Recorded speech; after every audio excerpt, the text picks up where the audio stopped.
Que tal, como están? Benvidos a un novo preguntoiro. Seguimos a falar dos asuntos de actualidade no noso Concello cos nosos representantes políticos. Hoxe acompáñanos o voceiro do PSOE, Paco Reyes. Paco, benvido, moi boas. Moitas grazas, moi boas, Silvia. E Paco, hoxe imos falar un pouco non de grandes asuntos, senón de asuntos máis que teñen que ver co día a día, pero que son moi importantes para a cidadanía.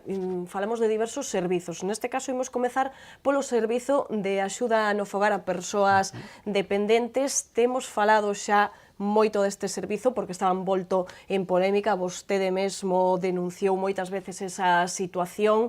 Recordamos que era un servizo que prestaba a empresa Valoriza, había moitos problemas tanto dos usuarios como dos propios traballadores da empresa, e a mesma empresa quería deixar de prestar ese servizo. Foise prorrogando ese contrato e, por fin, a Concelleira de Políticas Sociais anunciou a adxudicación dun novo contrato que se van repartir dúas entidades. Pregúntolle como recibe, por fin, esta noticia que se supón que normalizaría un pouco a situación, aínda que haberá que ir vendo que pasa. Que pensa vostede? Bueno, efectivamente, un tema moi importante, Silvia. A axuda no fogar, particularmente estamos falando de xente dependente, estamos falando de xente maior que necesita esa prestación, e que evidentemente houve toda unha serie de problemas, non? Houve problemas efectivamente cos usuarios, porque claramente os pregos decían que non se debían mudar as persoas que atendían os dependentes, entre outras cousas porque non é sinxelo chegar a ter pois unha certa proximidade, unha certa tranquilidade no trato, e polo tanto cando ti xa tes, digamos, esa costume, cando tes esa confianza que a persoa que te está cuidando, pois non é bo mudar a persoa, non? Isto facía Valoriza, houve moitísimas queixas por parte dos usuarios e, polo tanto, nos así o denunciamos, porque, ademais, eso significaba un claro incumprimento dos pregos, non? Despois houve outro problema que facía máis ben referencia aos traballadores, algún deles de maneira moi importante, porque non se cumpría o convenio colectivo que decía que o 85% dos traballadores e das traballadoras destas empresas tiñan que ter un contrato fixo. E para iso non se cubría para nada ese porcentaxe, estaba bastante por debaixo, non? Por outra banda, houve problemas, como sabedes, porque se incorporaron unha serie de horas a maiores que daba a Xunta de Galicia, pero que non puideron ser aproveitadas precisamente pola estrutura que tiñan eses pregos, non? Hai que dicir que os pregos foron aprobados no seu momento polo Partido Popular, que foi que non tivo, digamos, a prevención ou a capacidade de prever, a previsión de que podía existir ese incremento de horas, pero tamén é certo que neste caso Compostela Aberta pois non estuvo áxil, porque nos pusemos en riba da mesa unha posibilidade moi sinxela que era, bueno, dediquemos todas as horas do contrato a aquelas persoas que non pagan un copago pola asistencia, e, polo tanto, o que é o servizo máis inmediato, e, polo tanto, poderíamos facer, e aí sí que se poden incorporar as horas, e, polo tanto, poderíamos facer tamén un novo contrato para aquelas persoas que poden asumir un copago. Por lo tanto, esa era unha solución asumible, pero Compostela Aberta non tivo nin a axilidade, nin probablemente a vontade de resolver a cuestión desa maneira, non? Efectivamente, chegou un momento que Valoriza non quería continuar, moitos problemas cos traballadores e, por lo tanto, pois, problemas de cara á prestación do servizo. Bueno, finalmente o 22 de decembro, non foi sen tempo, o 22 de decembro, a Xunta de Goberno deste Concello pois adxudica a unha nova empresa a prestación do servicio. O van facer, evidentemente, pois con dúas empresas. Agora sí que se habilita de alguna maneira esa posibilidade de un incremento non previsto de horas por parte da Xunta de Galicia. Esperemos que as dúas empresas estas sí cumpran co convenio colectivo e, polo tanto, co porcentaxe de persoal que ten que estar contratado a tempo fixo. E, fundamentalmente, outro dos grandes problemas que nos insistimos moito nas negociacións tanto do ano pasado con respecto aos orzamentos de 2017 como este ano para os orzamentos do 2018, que non exista lista de agarda no servizo de axuda ao fogar, porque iso é totalmente inaceptable e inadmisible. É dicir, non pode ser que teñamos unha lista de agarda. Ata agora porque non se poideron, insisto, en parte por cuestións técnicas dos pregos, pero en parte tamén por unha falta de vontade, de flexibilidade por parte de Compostela Aberta, pois non se incorporaron esas horas a maiores e, polo tanto, non se podía prestar o servizo. Bueno, veremos que agora, efectivamente, se cumpre en 2018 o que xa se tiña que ter cumplido na 17 e non se fixo, pero esperemos que no 18 efectivamente se cumpre, por fin podamos decir que a aspiración do PSDG é unha das presións maiores que exerceu no tema de servizos sociais, que foi que non pode existir lista de agarda na axuda ao fogar, pois efectivamente se cumpre en beneficio de todos aqueles usuarios e das súas familias. Pois eran dúas cuestións que precisamente apuntaba a concelleira Concha Fernández como o obxectivo a cumprir, que non haxa lista de agarda, que non haxa ningunha persoa que non poida ser atendida por este servizo de axuda no fogar, e tamén que apuntaba a concelleira que se dobran esas horas con respecto ao que se estaba a prestar agora, pero hai que ver na práctica. Claro, Silvia, unha cousa ten que ver ca outra. Ese o compromiso de Compostela Aberta co PSDG xa o tiña o ano pasado non foi quen de cumplilo, esperemos que este ano, insisto, sí que cumpre ese compromiso que ten co PSDG, porque o PSDG é que non puso en riba da mesa, pero que fundamentalmente son os beneficiarios, insisto, os dependentes das familias que precisan dese servizo de axuda no fogar. Dicíamos antes que falamos moitas veces por desgraza, porque o mellor sería non ter que supoño para vostedes tamén, non ter que estar denunciando esta situación. Pregunto eu se cree que se pudo ter solucionado antes, se houve moita demora en adxudicar finalmente este contrato.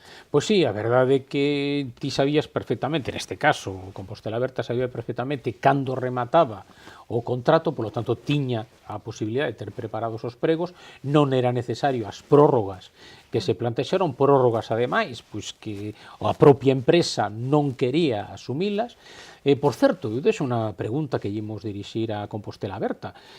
Bueno, rematou xa, se non lembro mal, o 1 de xaneiro remataba definitivamente a prórroga, aínda non se firmou o novo contrato, porque do 22 de xaneiro o que sabemos é que se dá a adxudicación, pero aínda non está firmado, efectivamente, non está conformado o contrato. A pregunta é, dende que remata legalmente xa o límite máximo das prórrogas, e agora que aínda non se firmou un novo contrato, durante todo este tempo, como está a cuestión?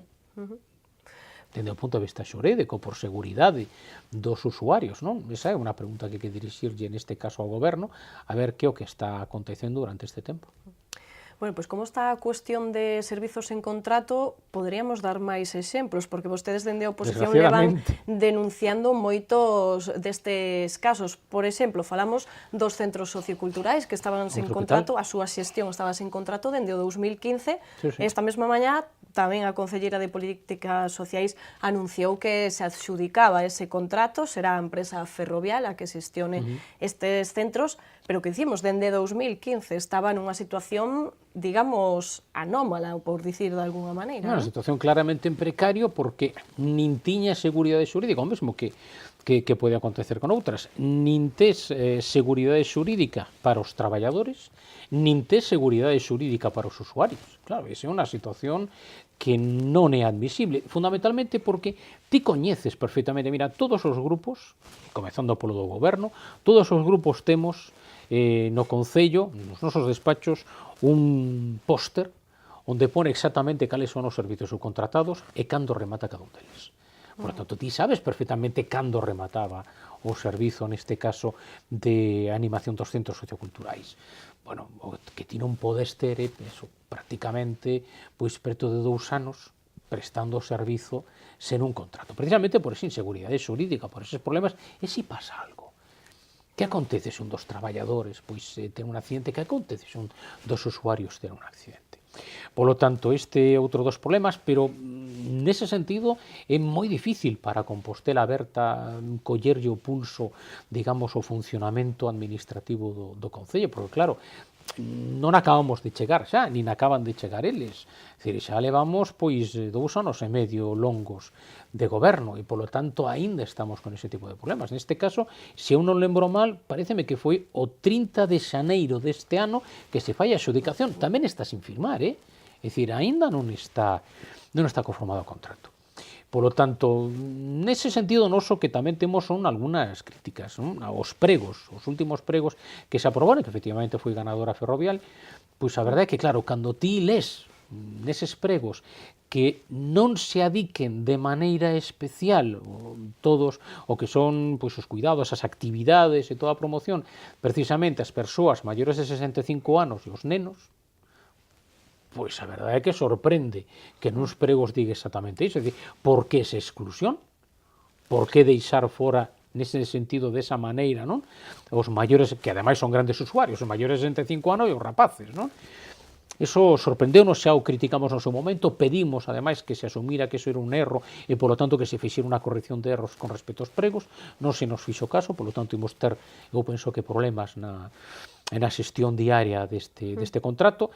Despois, tamén plantexamos outra cuestión, a cuestión de que, bueno, o normal sería que dende o Concello, particularmente un goberno de esquerdas, lle pedira subcontratas que contratara traballadores. Non que fomentara a subcontrata, que iso é o que fan os pregos que aprobou Compostela Aberta e que deron lugar a este novo contrato, non? Iso tamén sorprende.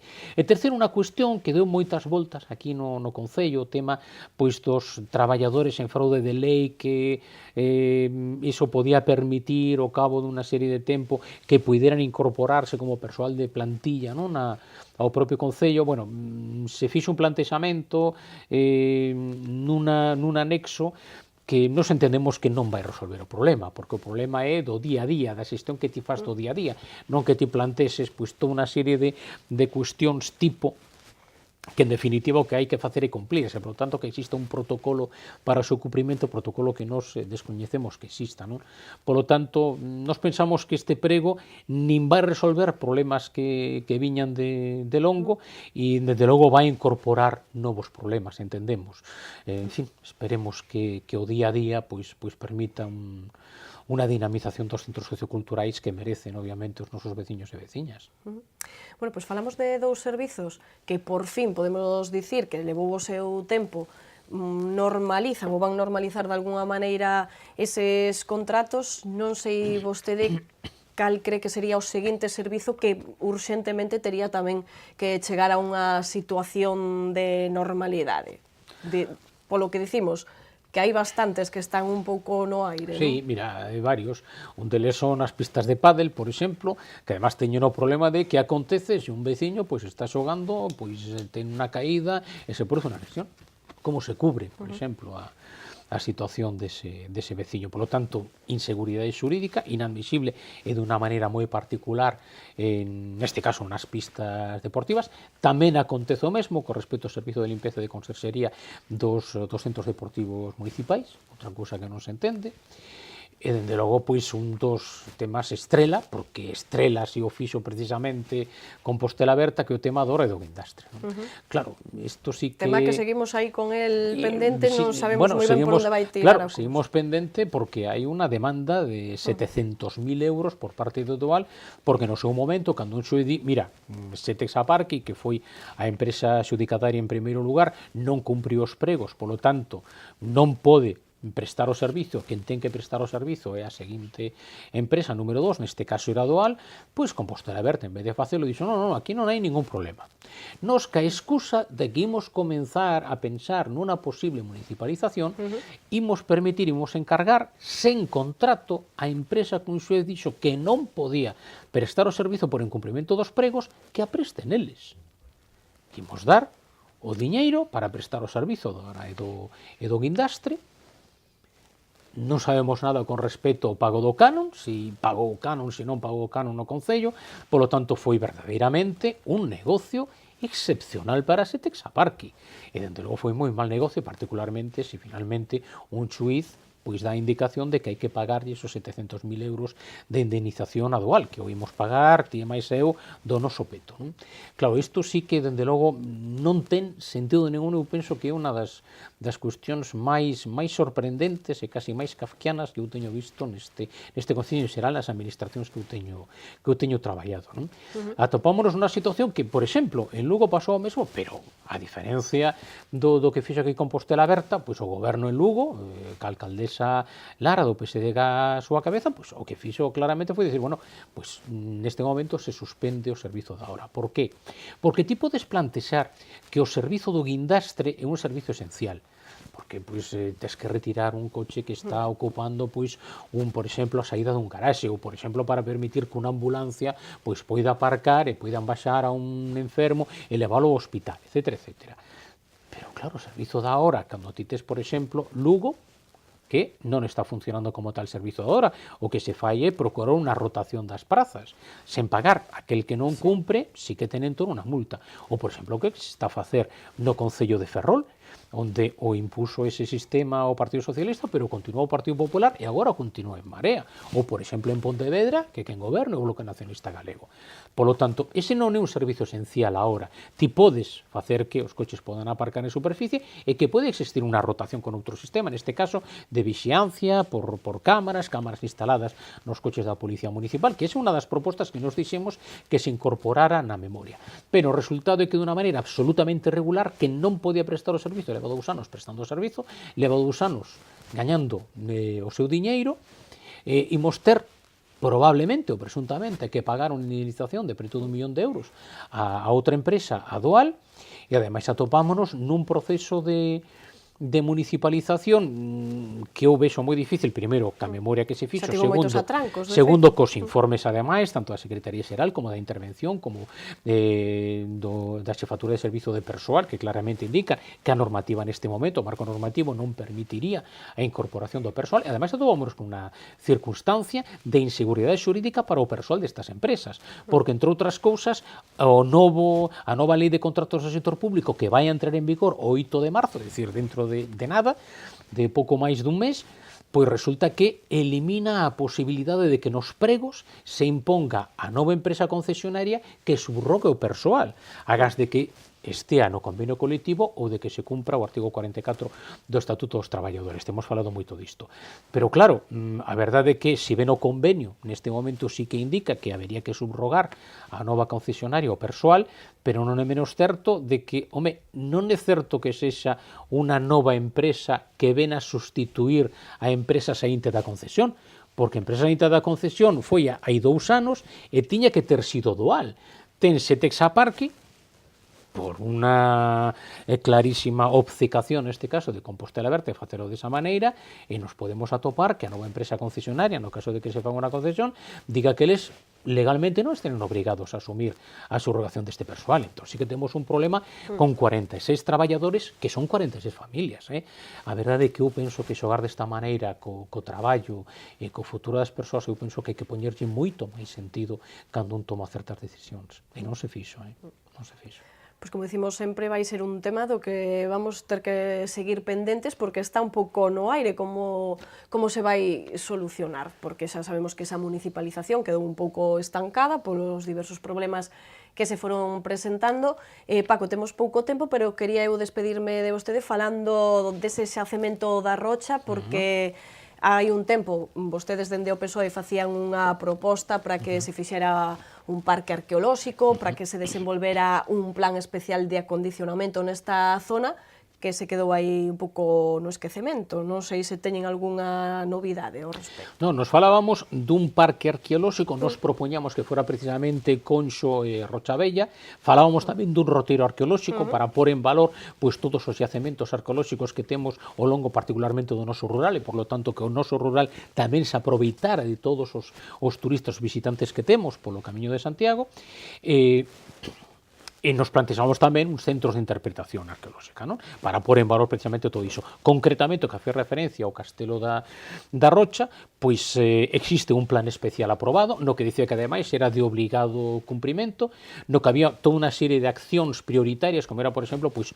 o valado, non? O cercado do yacemento arqueolóxico, onde estaba pois a creación dun aparcamento en superficie para 30 coches ao menos, tanto para veciños como para as persoas que visitan e que coñeceran, a sinalización, dar a coñecer, continuar co tema das visitas. No seu momento foi un desborde cando se iniciou dunha maneira pois puramente de proba, pero máis de 2.000 personas pasaron para visitar, bueno, un castelo que, claro, ten unha importancia histórica importante, non, para o noso país.